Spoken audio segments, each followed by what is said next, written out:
Okay, for this civil rights breakout, you're going to need the supplies pictured here. So across the top we have the breakout box, the hasp, the directional lock, the 4-digit lock, the small lock box with the 3-digit code, envelope, tape, pencils, and scrap paper, the key lock, the 4 or 5 letter lock, I call it the word lock, the invisible ink marker, the black light, flashlight, the internet access, or access to a QR code reader. Once you have all of your locks set with the codes that are in the setup sheet, then you want to also have all the handouts for your students. There are 10 handouts altogether. You have the first handout, which is the Civil Rights History Hunt. This is something that you will display for the students, and you're going to put that along with Cipher 1 and Little Rock 9 in an envelope, and that's going to be what you hand the students to start off. But I would display this Civil Rights Hunt so that the kids can read about what their assignment is and explain the locks to them. If they haven't used breakout locks before, they might need some tips on resetting certain locks when they want to try new combos like the directional lock.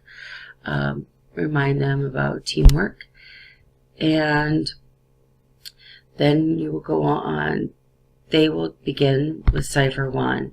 Cipher 1, you're going to have this set up because you're going to use an invisible marker, and you're going to write on here the cipher code is hidden, and then you're going to hide the cipher code, which looks like this. You're going to hide that somewhere in your room. I actually like tucking it into a cipher book, so then I kind of prop the book on the table right near the lockbox, so kids will look through the book and then find it folded in between the pages. So after the kids find the code, then they will be able to decode this cipher.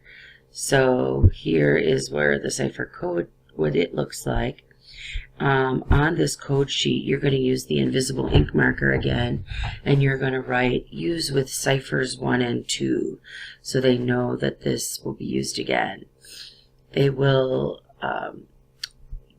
for cipher 1, one of the first words is O, R, K, and R. And if you look at O, that becomes a C, and the the R becomes an O, so they end up spelling combo. And what they will find with Cipher 1, this actually says combo is the month and date the students are allowed to enter the school.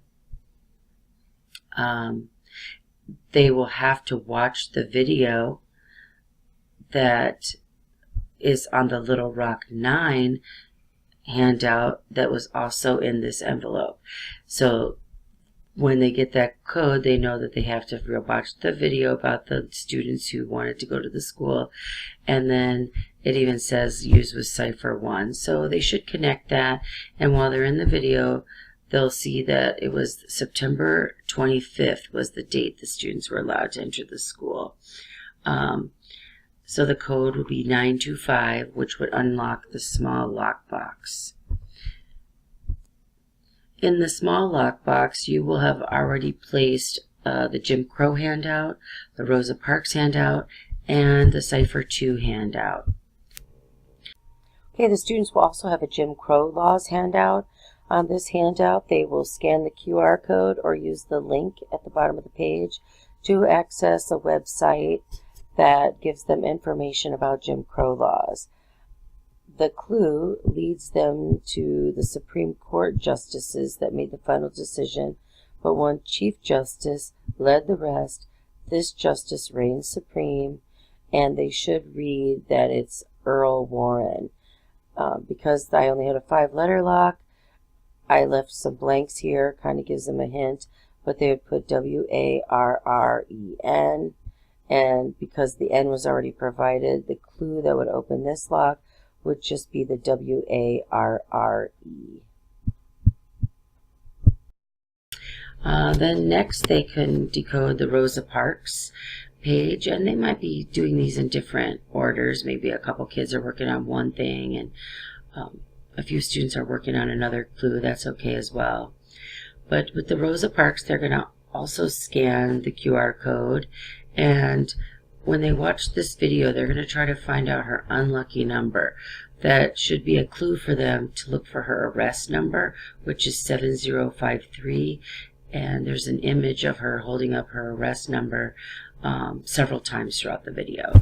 So this will open the 4-digit lock, and then they will be prompted to go to cipher 2, which is also in the small lockbox, and they will be looking at the cipher code because they had that earlier, and when they do decode this message, it'll say a key is found below a place a teacher would sit in.